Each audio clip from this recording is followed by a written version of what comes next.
Now, in order to get the Purse wallet extension, you'll need to download it. The link's in the description. And you will also need an invitational code to join. This is because they're gonna have a battle royale competition coming. So I'm going to go on over. Then what you're gonna do is just whenever you see these go buttons, okay, whenever the button is black, just press it. Press it and start earning these Fugu points, okay?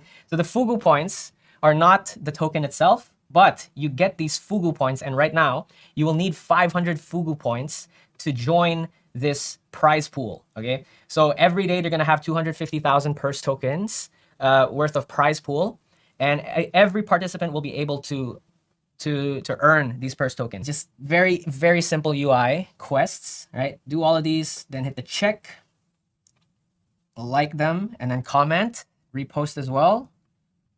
All right. Hey, yo. Okay. Nice. So check, check, check.